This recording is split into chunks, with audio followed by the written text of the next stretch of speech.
Olá, meus amigos, eu me chamo Sandra e dentro desse projeto de estudo do Evangelho do nosso Lar Francisco de Assis, dou continuidade ao item O Ponto de Vista dentro do capítulo 2 de O Evangelho segundo o Espiritismo.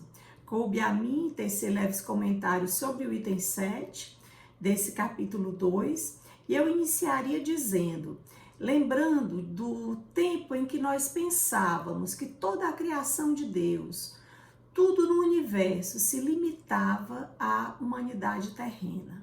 Nós supunhamos então que o universo e todos os seus esplendores teriam sido feitos apenas para deleitar os nossos olhos. Hoje tal concepção não se sustenta e compreendemos que nos diversos mundos palpita a vida, sempre em marcha progressiva, conforme o grau dos espíritos, conforme o grau de adiantamento dos espíritos que nesses mundos habitam. O Espiritismo expande os nossos pensamentos, abre novos horizontes para nós, alterando precisamente o nosso ponto de vista, aquele ponto sobre o qual nós fazemos as nossas observações. E assim sabemos que nossa Terra amada não é o centro do universo e que tampouco nossa vida atual não é a única nem mesmo a nossa primeira existência sobre o planeta Terra. O progresso segue sempre em marcha progressiva e os véus das ilusões vão sendo erguidos de sobre os nossos olhos. Não foi assim para o prazer dos nossos olhos que esses orbes foram criados. Sabemos que seres tão ou mais evoluídos do que a humanidade terrena prosseguem nesses mundos a sua marcha incessante para a conquista do ser sublimado. Assim, nos distanciamos da concepção da unicidade da existência. Nos distanciamos dessa concepção, compreendendo que este instante em que passamos na Terra em uma existência, com todas as suas delícias, com todas as suas vicissitudes, não é uma chance única, não é uma vida solta que determina o nosso futuro por toda a eternidade. Passamos a enxergar a nossa jornada do hoje, nossa atual existência, como apenas mais um elo que se liga a outros tantos elos, formando essa imensa corrente, que é a jornada evolutiva do ser, partindo desde a sua animalidade primitiva até o ser angélico e próximo do seu Criador. Compreendemos então, e só assim, a verdadeira justiça divina, que é de difícil entendimento quando contemplamos apenas a vida presente. Cientes agora de que o nosso presente foi determinado por escolhas nossas feitas no passado, não há mais espaço para aquele Deus juiz, julgador, punitivo, que castiga. Revelada a grande lei de solidariedade entre passado, presente e futuro, hoje sabemos que somos os artífices, os construtores do nosso amanhã. Perde razão de ser, portanto, a ideia da criação da alma no momento do nascimento do corpo. Fosse assim, sem laços anteriores, seríamos estranhos uns aos outros. Seríamos mesmo seres sem um passado que explicasse a bagagem particular que cada um de nós traz, nossas aquisições anteriores, nossos pendores bons e maus, a necessidade das provas, das expiações. Revelada a grande lei de solidariedade entre todos os mundos do universo, na medida em que, por exemplo, a matéria de mundos extintos passa a compor os novos mundos em formação e na medida em que os seres mais adiantados de um orbe colaboram com a obra da criação, impulsionando o progresso dos mundos nascentes, não há como nos desviar da compreensão de que, sendo todos nós filhos do mesmo Pai, do mesmo Criador, o homem não é um ser isolado, mas um ser coletivo. Com a chave fornecida pela doutrina espírita, nós sabemos de onde viemos e para onde vamos, nesta imensa viagem em que o princípio inteligente estagia desde os reinos inferiores da natureza para chegar ao ser que pensa, o ser que sente, o ser que decide. E vemos a presença da providência divina, da solicitude paternal, desde os seres menos complexos da criação, até o homem que recebe essa sofisticada máquina corporal, onde o espírito imortal habita temporariamente para realizar as conquistas morais a que se destina, libertando-se pouco a pouco da atividade meramente instintiva.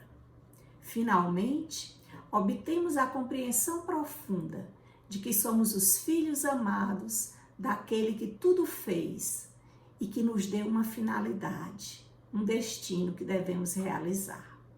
Em uma dissertação chamada Solidariedade Universal, constante da Revista Espírita do mês de dezembro de 1869, o Espírito Channing diz: continuai vossas pesquisas, estudai, meditai incessantemente e descobrireis que a humanidade é apenas um elo da imensa cadeia que do infinitamente pequeno, o átomo, conduz ao infinitamente grande, Deus. E a moral assim não terá limites, como não tem limites aquele que a decretou. Lei de solidariedade, que no dizer de Kardec, neste item 7 do capítulo 2 de O Evangelho, liga todas as existências de um mesmo ser, todos os seres de um mesmo mundo e todos os seres de todos os mundos. Essa solidariedade explica o que seria inexplicável se olhássemos, se nos detivéssemos a examinar apenas uma parte desse todo que se interliga e se comunica sempre. Ganha novo colorido e aprofundada compreensão a exortação de Paulo quando disse: alegrai-vos com os que se alegram e chorai com os que choram. Essa é a fraternidade universal para a qual devemos caminhar, com a compreensão do Espírito Emmanuel de que amor é solidariedade e que a solidariedade é a lei da vida. Auxiliemos, diz Emmanuel, e estaremos auxiliando a nós mesmos. Iluminemos a estrada de alguém e estaremos iluminando a nós mesmos. Abençoemos o próximo e nossos caminhos se farão abençoados. Ajuda-te sempre, especialmente ajudando aos outros, e o céu te ajudará. E a inteireza dessas nuances, Jesus não pôde explicar com profundeza no tempo em que veio, em razão dos limites bem estreitos do nosso entendimento naquela época. Diz Joana de Ângeles que se não houvesse a vida futura, nenhum significado teria a própria vida do Cristo na Terra.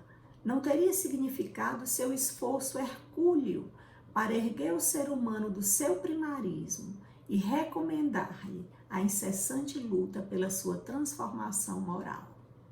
Essa meta a ser alcançada, diz Joana, justifica todas as dificuldades e desafios existenciais, explicando a justiça de Deus diante dos acontecimentos da vida humana. Então, diz a benfeitora, mesmo sem aprofundar algumas lições, Jesus nos ofereceu, em seu evangelho libertador, a lição essencial, que está sintetizada toda no amor. Amor sob todos os pontos de vista considerado, preparando o advento de uma futura era nova. Encerro nosso pequeno estudo citando textualmente Joana de Ângeles quando ela diz: hálito divino, vibração que equilibra o universo. O amor é a essência fundamental para a vida, sob qualquer forma em que se expresse. liame de vinculação de todas as formas vivas com sua fonte geradora, Deus, integrando as moléculas como condição de força de atração para a formação do conjunto. No ser humano, o amor é o sentimento mais profundo de afetividade, que fomenta a felicidade e desenvolve o progresso, transformando a face áspera do planeta e desgastando as arestas das imperfeições que predominam na natureza animal, a fim de revelar em plenitude aquela outra que é de ordem espiritual. Sendo assim, meus irmãos, que sejamos capazes de nos unir fraternalmente em torno da nossa origem comum, da nossa origem divina. Lembremos sempre que em todo o universo vige a lei de solidariedade. Grande abraço, muita paz a todos.